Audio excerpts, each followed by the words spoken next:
नमस्कार। एक बार पुनः आप सभी का इस संस्कृताड़वह चैनल में हार्दिक स्वागत है, अभिनंदन है।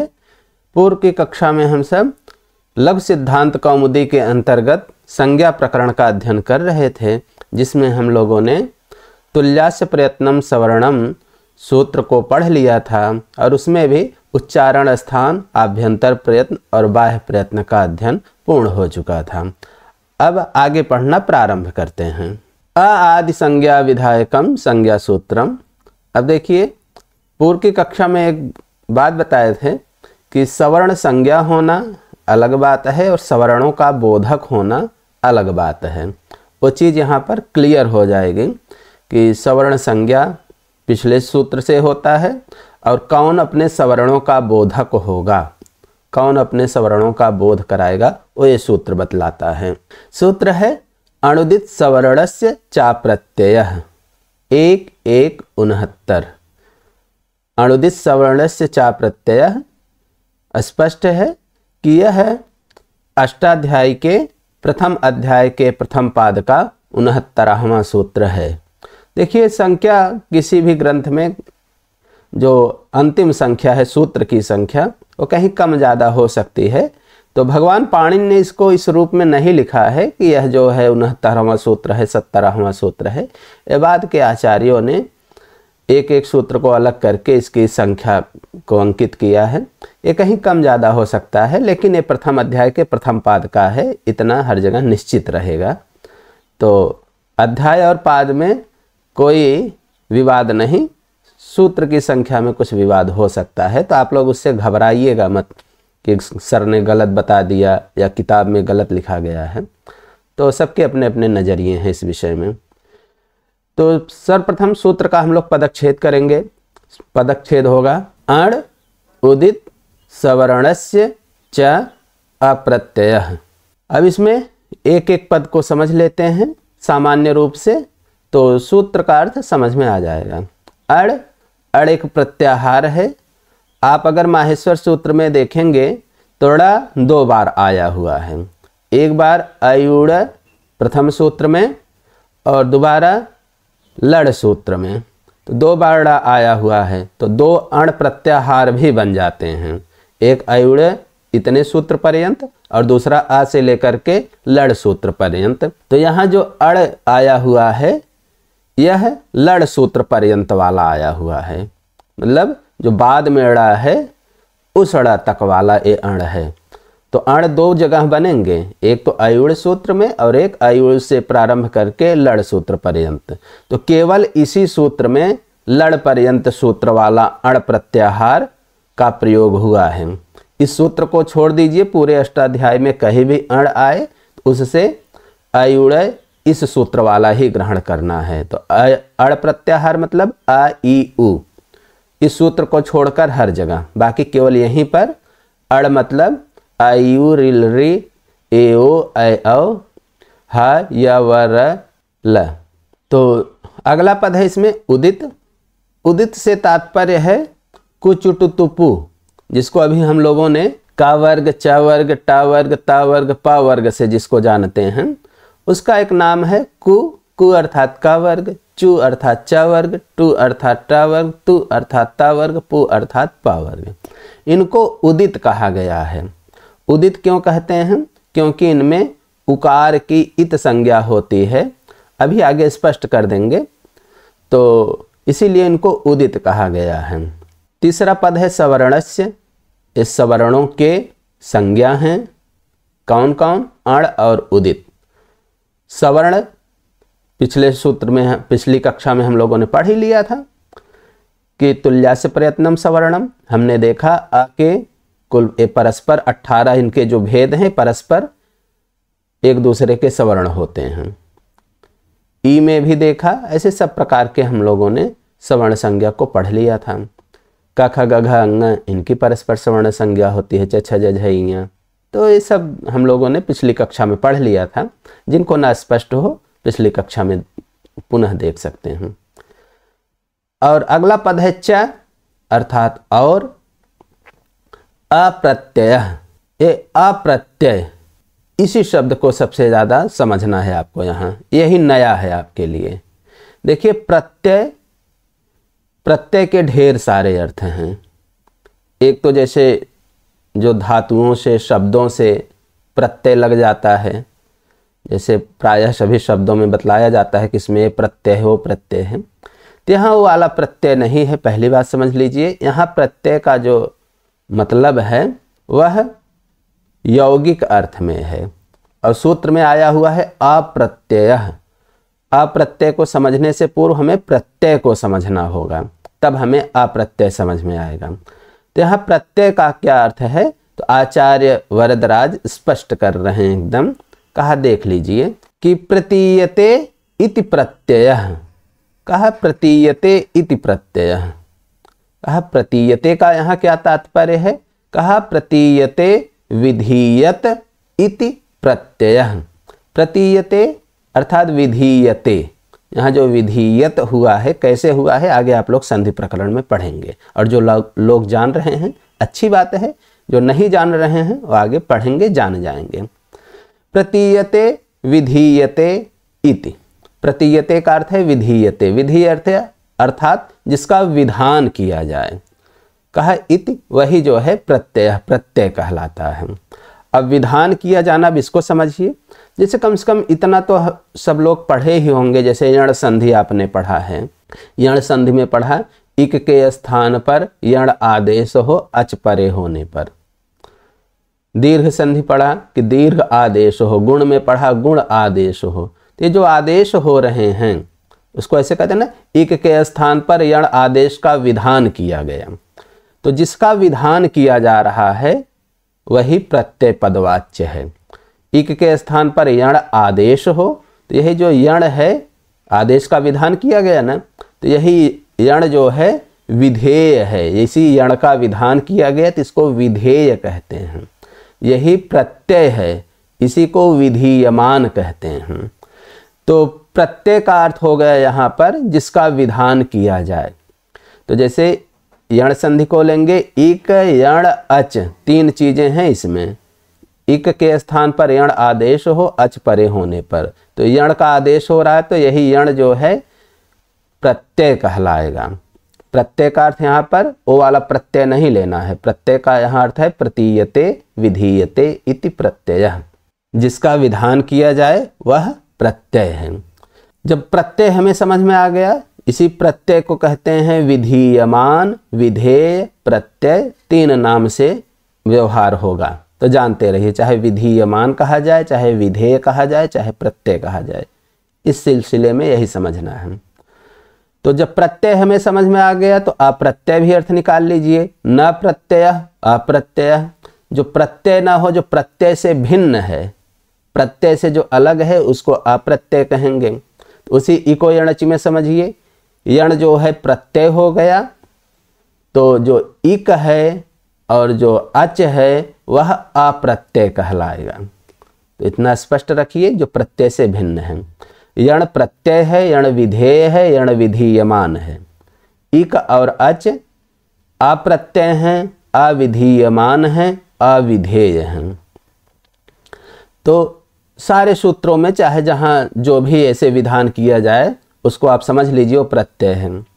प्रत्यय वाले सूत्र भी बहुत सारे होंगे, इससे यह प्रत्यय हो, उससे वह प्रत्यय हो। तो प्रत्यय का विधान भी किया जा रहा है, तो प्रत्यय भी विधेय हैं, प्रत्ययों को भी प्रत्यय कहा जाएगा।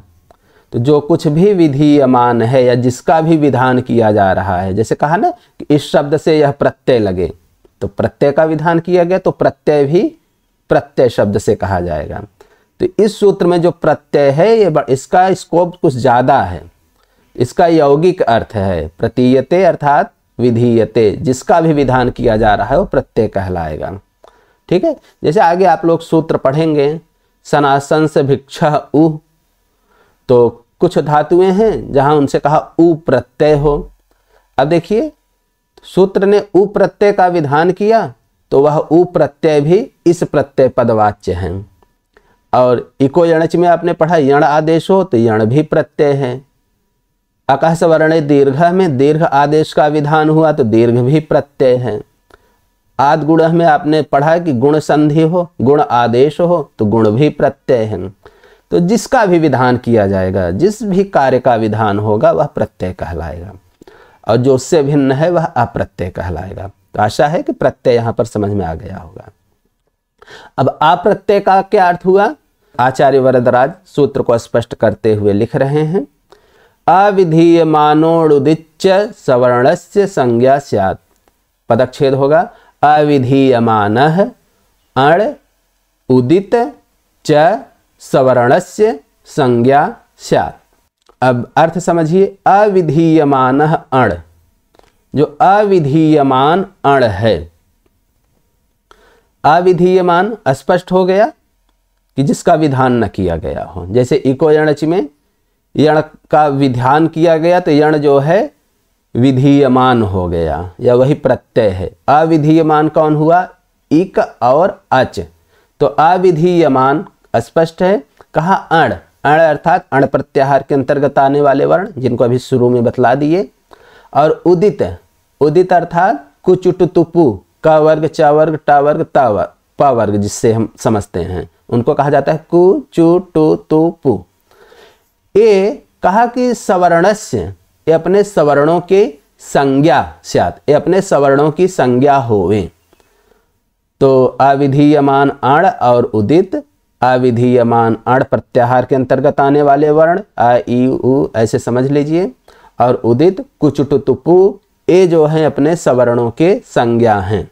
अब पूर्व में कक्षा में आपको संज्ञा संज्ञा पर काफी विस्तार से बतलाए थे, तो एक बार पुनः स्मरण कर लीजिए कि इस संसार में जितने भी चीजें हैं, जितने भी पदार्थ हैं, पदार्थ मतलब जो भी चीज है, यहाँ सब कुछ पदार्थ है, और जितने भी पदार्थ हैं सबके नाम हैं।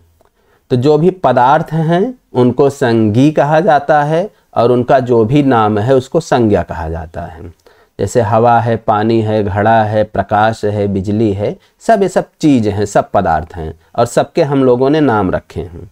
यहाँ जो आवाज़ है वह भी एक पदार्थ है, उस आवाज़ की भी, उस ध्वनि की भी नाम है, तो वही उसकी संज्ञा है। जैसे बोला जाता है अ, तो अ जो आप सुन रहे हैं वो ध्वनि है, वो चीज़ है, वो पदार्थ है, इसका भी हम नाम है। इसका नाम क्या है? अ। तो नाम और नामी भेद को, संज्ञा संज्ञी भेद को, शब्द अर्थ भेद को, पद पदार्थ भेद को पूर्व की कक्षाओं में विधिवत बतलाया गया है। जिनको कम स्पष्ट हो तो पहले की कक्षाओं को पढ़ लीजिए, अच्छे से समझ में आ जाएगा। जो भी मतलब संज्ञा है, जो भी किसी पदार्थ का नाम है, जब भी हम उस नाम को लेते हैं, उस संज्ञा का उच्चारण करते हैं, उससे उस पदार्थ का बोध हो जाता है। जैसे घट शब्द हुआ, घट शब्द बोला गया तो घट अर्थ की प्रतीति होती है। वैसे ही जैसे आ ध्वनि है, उसका नाम है आ का उच्चारण करते हैं तो आ का बोध होता है। अब इसको हम ऐसे कह सकते हैं कि जो आ ध्वनि है उसकी संज्ञा आ है, या ऐसे कह सकते हैं यह आ उस आ ध्वनि का बोधक है। तो संज्ञा जो होता है संज्ञी का बोधक होता है, और संज्ञी का संज्ञा जो है संज्ञा होती है। इसको समझे रहिए। तो कहने मात्र का भेद है। तो यहाँ सूत्र में कहा गया कि यह अविधीयमान अण और उदित इस सवर्णस्य अपने सवर्णों के संज्ञा होते हैं। अपने सवर्णों के संज्ञा हैं, मतलब ये अपने सवर्णों के बोधक होते हैं। इधर से कहेंगे तो ऐसा कहेंगे कि सवर्णों के बोधक होते हैं, और सवर्ण साइड से बोलेंगे कहें सवर्णों के नाम हैं, संज्ञा है। तो बात समझ लीजिए। जैसे अण हुआ, वही इको यणच का ही उदाहरण लीजिए। जैसे इको यणच में इक आया, वो अविधीयमान है। इक से ई उ रील री इनका ग्रहण करते हैं। कहा ये अपने अविधीयमान हैं, अस्पष्ट हैं, ये अपने सवर्णों के संज्ञा हैं। मतलब ई जो है अपने सवर्णों की संज्ञा है। मतलब ई का उच्चारण करेंगे ह्रस्व ई को, तो जितने भी इसके सवर्ण हैं सभी का बोध हो जाएगा। तो हम लोगों ने पढ़ा था ई के 18 भेद हैं। तो एक ह्रस्व ई, ये पूरे 18 हैं, परस्पर इन सबकी सवर्ण संज्ञा होती है।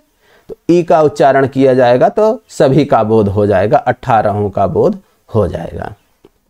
ऐसे ऊ से ह्रस्व दीर्घ प्लुतु, उनके जितने भी उदात्त अनुदात्त स्वरित अनुनासिक अनुनासिक भेद हैं सबका ग्रहण हो जाएगा। ऐसे सब में समझ लेना है। तो कहा अविधीयमान अण, जो अविधीयमान अण है, और उदित और जो उदित हैं कु चुटु तुपु, अगर कहीं ऐसे आपको सूत्र में लिखा मिल जाए कु से समझ लेना है कख गघ अंग, तो एक कु भी जो है ये अपने सवर्ण, इनके सवर्ण कौन है, कु से ग्रहण होता है का, तो फिर वो का के जितने सवर्ण हैं क ख ग घ अंग सबका बोध हो जाता है। अभी आगे इस पे और चीजें बतलाई जाएंगी। तो सूत्र का अर्थ हुआ अनुदित सवर्णश्च प्रत्यय, अप्रत्यय यह केवल अन्वित होगा अण के साथ। जो अप्रत्यय अण है, अण अर्थात आ ई उ री री ए ओ ऐ औ ह य व र ल, तो ए अप्रत्यय अण अपने सवर्णों के संज्ञा हैं, या ऐसे कहिए अपने सवर्णों के बोधक हैं।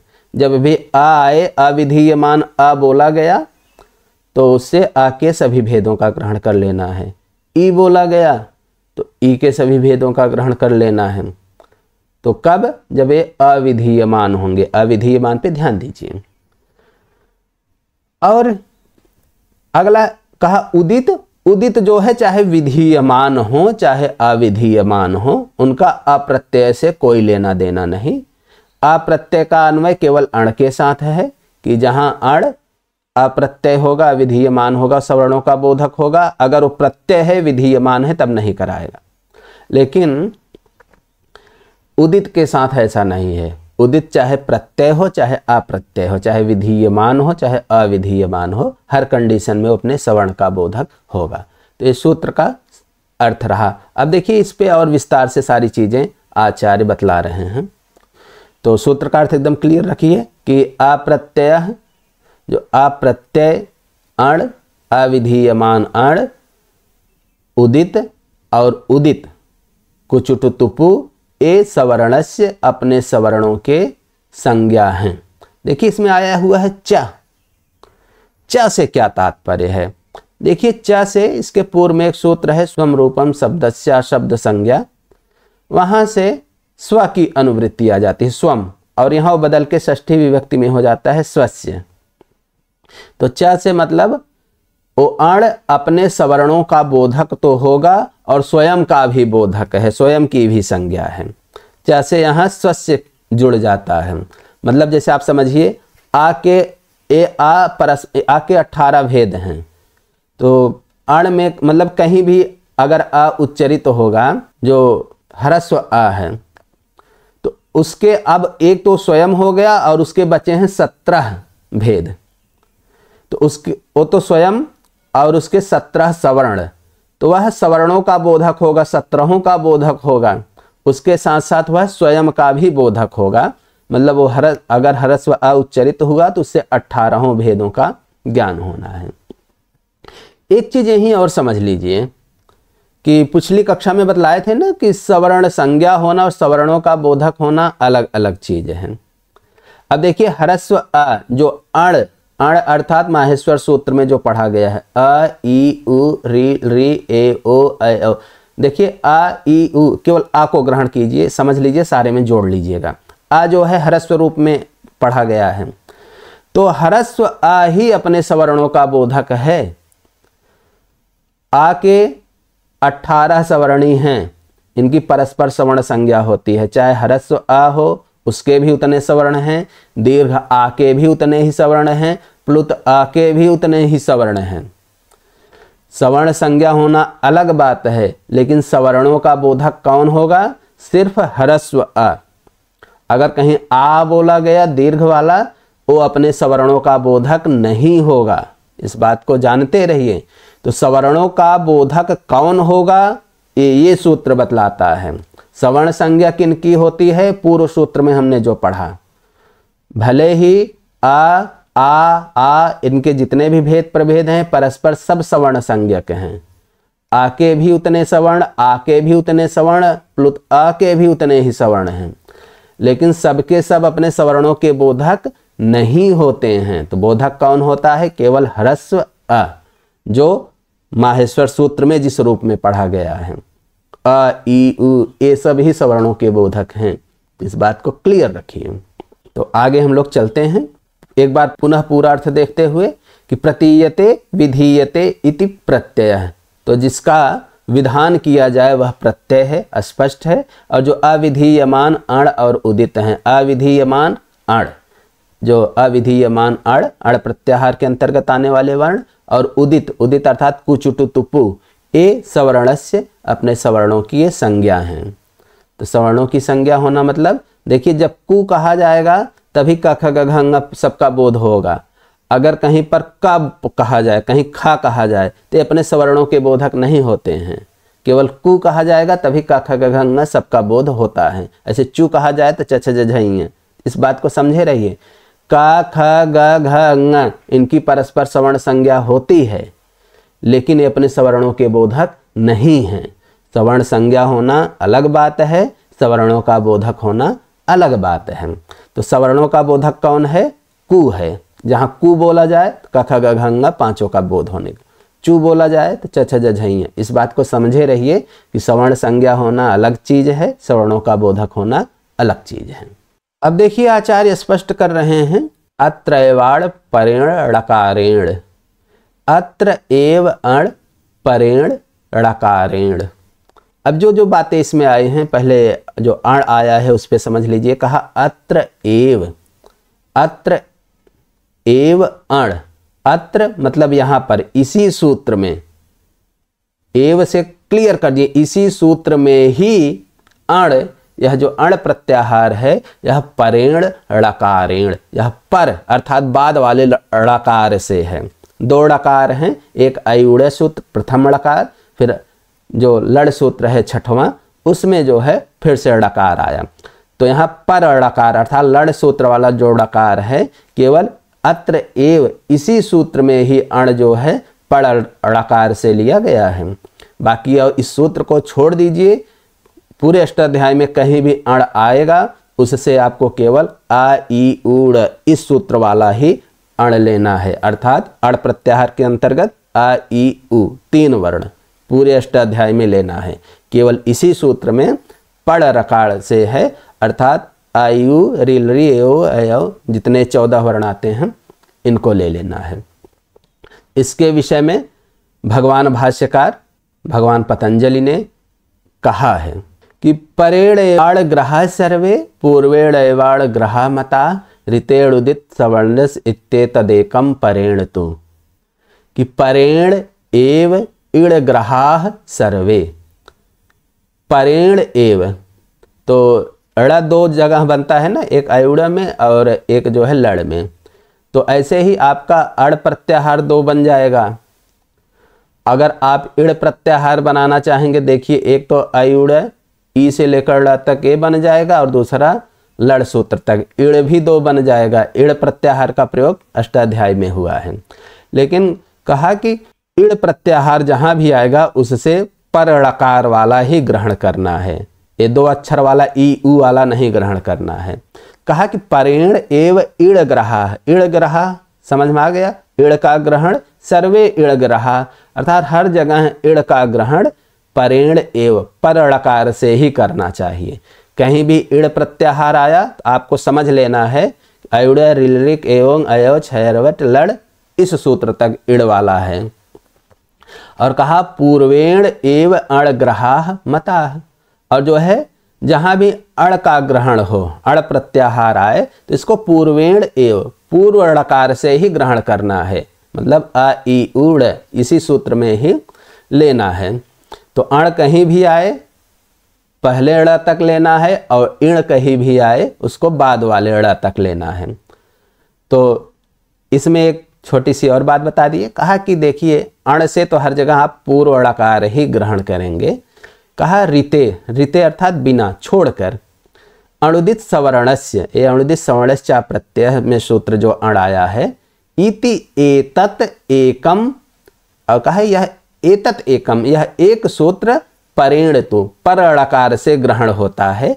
बाकी कहीं भी अण आए उसको आप पूर्व ड़कार से ही लीजिएगा। तो स्पष्ट हो गया है कि इसी सूत्र में केवल पर ड़कार से अण का ग्रहण होगा, बाकी सूत्र को छोड़ दीजिए। पूरे अष्टाध्याय में कहीं भी कोई सूत्र आएगा और उसमें अगर अण की चर्चा है तो आप केवल अ ई उ इन तीन वर्णों को ही वहां समझेंगे।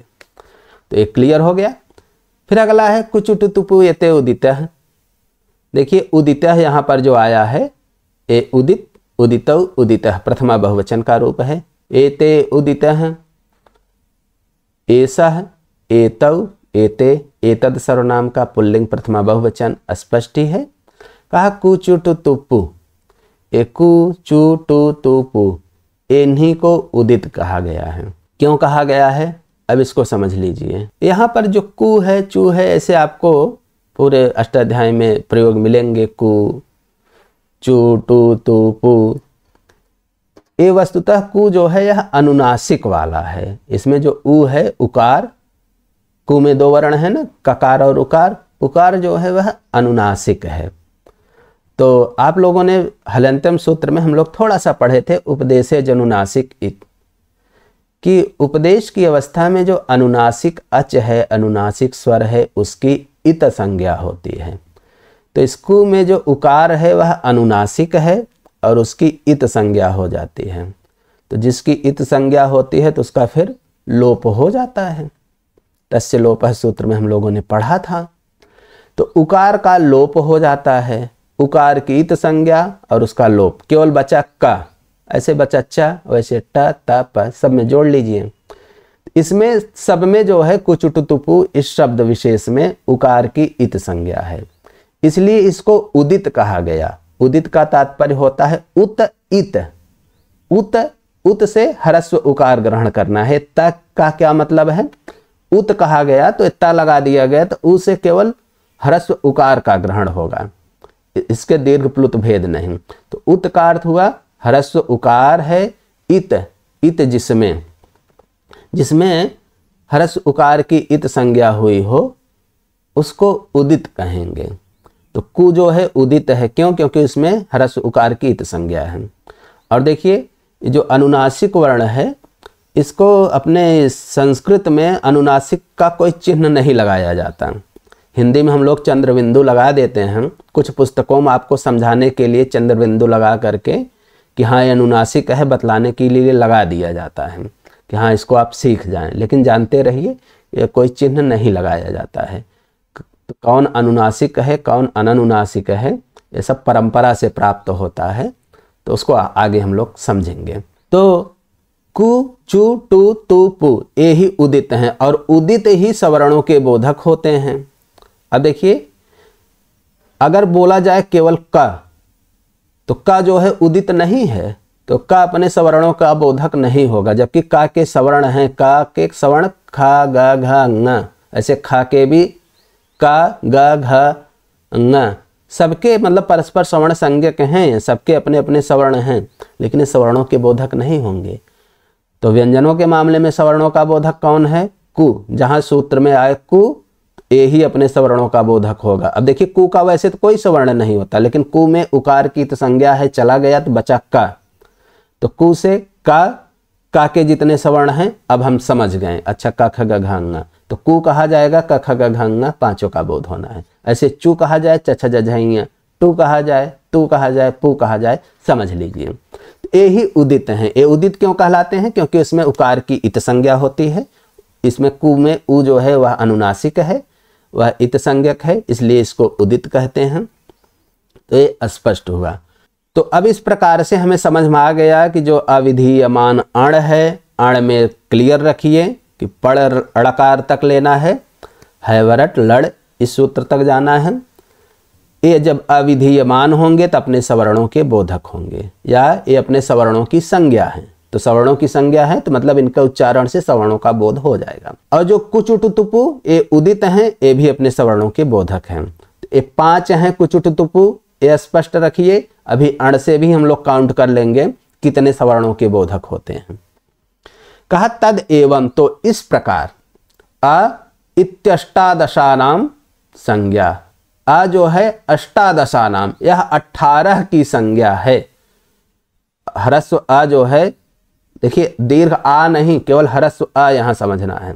यह अष्टादशानाम, यह 18 वर्णों की संज्ञा है। 18 कौन है? यही आ के जो 18 भेद प्रभेद होते हैं ना, उन्हीं का ग्रहण करना है। तो ये 18 की संज्ञा है अ। अब समझिए, जैसे कोई पदार्थ है उसकी संज्ञा है घट, तो घट का उच्चारण करते हैं तो उसी अर्थ का बोध होता है।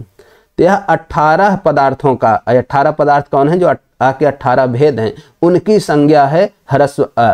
तो ह्रस्व अ जब भी सूत्र में उच्चरित होगा, इससे हम क्या समझ लेंगे, 18 को। कहा तथेकारो कारौ, अलग अलग करेंगे, तथा इकारो कारौ। कहा तथा उसी प्रकार से इकारो कारौ, इतरेतर द्वंद्व समास है, इकारश्च उकारश्च, इकारो कारौ। कहा तथा इसी प्रकार से इकार और उकार भी, मतलब ह्रस्व ई और ह्रस्व उ, ये भी 18 की संज्ञा हैं। तो क्लियर रखिए, ह्रस्व ई का उच्चारण हुआ सूत्र में, ये सिर्फ व्याकरण में, लोक व्यवहार में नहीं लेना है कि यहाँ कोई ह्रस्व ई बोले तो उससे आप सारा का सारा ग्रहण कर लीजिए, केवल व्याकरण में समझना है। तो ह्रस्व इकार के भी 18 की संज्ञा है, तो मतलब ह्रस्व इकार का उच्चारण होगा तो 18 भेदों का ज्ञान होगा। उकार में भी यही है। कहा ऋकारः त्रिंशतः, कहा जो ऋकार है यह त्रिंशतः, त्रिंशतः मूल शब्द है त्रिंशत, जिसका अर्थ होता है 30, उसी का षष्ठी विभक्ति एक वचन का रूप है त्रिंशतः। कहा ऋकारः त्रिंशतः, ऋकार जो है 30 की संज्ञा है। 30 की क्यों? क्योंकि ऋकार के 18 भेद, री के 12 भेद, री और री परस्पर श्रवण संज्ञक हैं, तो री जो है 30 की संज्ञा है, अर्थात री का उच्चारण करने से 30 वर्णों का बोध होना है। आ के 18, री के 12, दोनों की परस्पर श्रवण संज्ञा होती है। वार्तिक पढ़ा था हमने कि रील री वर्णयोर मिथः सावर्ण्यम वाच्यम, स्पष्ट रखिए। एवं लृकारोपि, कहा एवं इसी प्रकार से लृकारः अपि, लृकार भी क्या है, पूर्व वाक्य से जुड़ जाएगा, त्रिंशतः संज्ञा, लृकार भी 30 की संज्ञा है। तो स्पष्ट है कि लृकार 12 भेद, री के 18 भेद, तो रील री परस्पर श्रवण संज्ञक हैं, चाहे ह्रस्व री बोला जाए चाहे री बोला जाए, ये सब 30 की संज्ञा करेंगे। तो ध्यान दीजिएगा, अगर दीर्घ री बोला गया तो उससे सवर्णों का बोध नहीं होगा, भले उसके 30 सवर्ण होंगे। तो सवर्ण संज्ञा होना और सवर्ण का बोधक होना अलग अलग चीजें हैं। फिर आगे देखिए कह रहे हैं एचः द्वादशानाम, जो एच हैं ए ओ ऐ औ, ये द्वादशानाम 12 की संज्ञाएं हैं, अर्थात ए का उच्चारण होगा ए के 12 भेद, ऐ का उच्चारण होगा ऐ के 12 भेद, ओ के उच्चारण से ओ के 12 भेद, औ के उच्चारण से औ के 12 भेद। ये पूरे एच जो है 12 के बोधक हैं। अब देखिए ए ऐ की परस्पर सवर्ण संज्ञा नहीं होती, इसको समझे रहिए। ए ऐ की परस्पर सवर्ण संज्ञा नहीं होती, ओ औ की नहीं होती, इसलिए 12 24 नहीं करने लगिएगा। वो 12 भेद कौन है फिर से पढ़ लीजिएगा। और आगे अनुनासिका अनुनासिक भेदेन यवला द्विधा, कहा यवल, यकार वकार और लकार, यवलाह, ये जो यकार वकार और लकार हैं, यवल, ये द्विधा 2 प्रकार के होते हैं। कैसे? कहा इनका अनुनासिक अननुनासिक भेदेन। तो अनुनासिक और अननुनासिक भेद से तो इनके 2 प्रकार हैं। तो या है या है, वाह है वहाँ है, ला है ला है। तो स्पष्ट है कि या व ला इनके 2 भेद हैं। अब देखिए माहेश्वर सूत्र में अननुनासिक वाला, निरनुनासिक वाला रूप उच्चरित हुआ है। तो कहा कि तेन, इसलिए अननुनासिकाः ते अर्थात वे, या व ला, ये कैसे, ये अननुनासिका, जो अननुनासिक यकार वकार और लकार हैं, ये द्वयोः संज्ञा, 2 की संज्ञा हैं।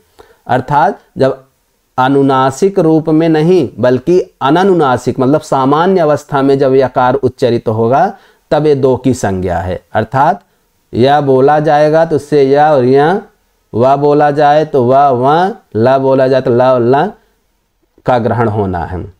ध्यान दीजिएगा, माहेश्वर सूत्र में यह निरनुनासिक रूप में उच्चरित हुआ है, इसीलिए कहा अननुनासिका। ये जब अननुनासिक रूप में होंगे तभी ये 2 की संज्ञा होंगे। अगर कहीं यहाँ आया है उससे उसके सवर्ण का बोध नहीं होना है। अब ध्यान दीजिए, 9 स्वर और 3 यकार वकार लकार, ये हो गए 12। ये 12 वर्ण जो हैं अपने सवर्णों के बोधक होंगे। और कुचुटु तुपु ये 5, तो 12 5 17, ये 17 जो हैं ये अपने सवर्णों के बोधक हैं। अभी आप ध्यान दीजिए, अण में 2 वर्ण छूट गए हैं, एक हकार और दूसरा रकार। क्या ये अपने सवर्णों के बोधक होंगे?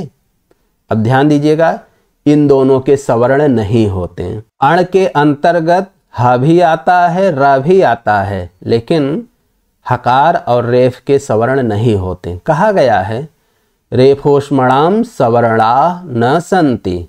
रेफोष्मणाम, रेफ, रेफ अर्थात रकार, और ऊष्म संज्ञक जो वर्ण हैं, तीनों प्रकार के शकार और हकार, इनके सवर्ण नहीं होते हैं। तो र का नहीं होगा, ऊष्म संज्ञक वर्ण, तीनों शकार और हकार, इनके सवर्ण नहीं होते हैं। तो ह और र यहाँ से कट गया। तीनों प्रकार के सकारों का भी नहीं होता सवर्ण, वो भी कट गए। और आपने देखा कुचुटु तुपु, कावर, चावर, टावर, तावर, पावर, इनके सवर्ण होते हैं। तो पूरा एकदम विषय को समझ लीजिए कि मिला जुला करके सवर्ण संज्ञा होना और सवर्णों का बोधक होना अलग अलग चीज़ें हैं। आ के ह्रस्व दीर्घ प्लुत, उनके उदात्त अनुदात्त स्वरित और अनुनासिक अननुनासिक ढेर सारे हैं, मतलब 18 भेद हैं।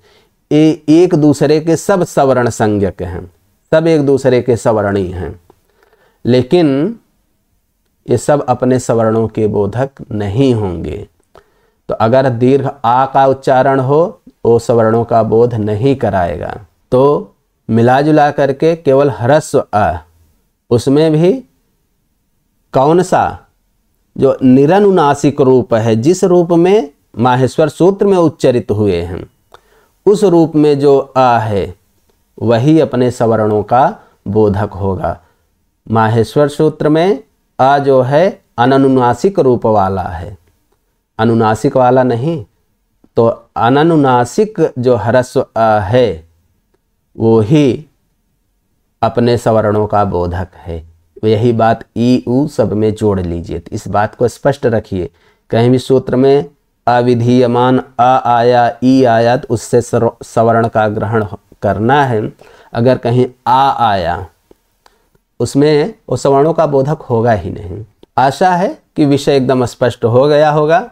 और विशेष रूप से इस बात को जरूर ध्यान में रखिए कि सवर्ण संज्ञा तुल्यास प्रयत्नम सवर्णम सूत्र से सवर्ण संज्ञा होती है, और सवर्णों का बोधक कौन होगा यह बतलाता है आपका अणुदित सवर्ण से चा प्रत्यय। तो सवर्ण संज्ञा होना अलग बात है, सवर्णों का बोधक होना अलग बात है। इस बात को विशेष रूप से ध्यान में रखिए। और शास्त्र को जितना आप शास्त्र की दृष्टि से देखेंगे, समझेंगे, आगे बहुत प्रकार से जिज्ञासाएं उत्पन्न होंगी, बहुत अच्छे अच्छे प्रश्न उठेंगे और उनके समाधान भी बहुत बढ़िया बढ़िया मिलेंगे। और अगर आप केवल शब्दार्थ पढ़कर आगे बढ़ जाते हैं शास्त्र को, तो फिर वो कोई मतलब नहीं है। तो मेरे कहने का मतलब है, केवल आप अगर माने पढ़ने के लिए परेशान हैं तो आप कुछ नहीं पढ़े हैं। तो शास्त्र को शास्त्र की दृष्टि से देखिए, पढ़िए, खुद में शास्त्र बुद्धि उत्पन्न कीजिए, तब विषय समझ में आता है। और शास्त्र को पढ़ा नहीं जाता, शास्त्र को जिया जाता है। आपको फील होना चाहिए, हाँ ये चीज़ें होती हैं, तब लगेगा कि आप पढ़ रहे हैं। इसलिए एक एक शब्द पर विशेष ध्यान देते हुए आगे पढ़ते चलिए। और अगर विषय कहीं भी कुछ कम स्पष्ट हुआ हो तो आप पूछ सकते हैं, अगली कक्षा में उसका समाधान किया जाएगा। फिर मिलते हैं अगली कक्षा में, तब तक के लिए नमस्कार।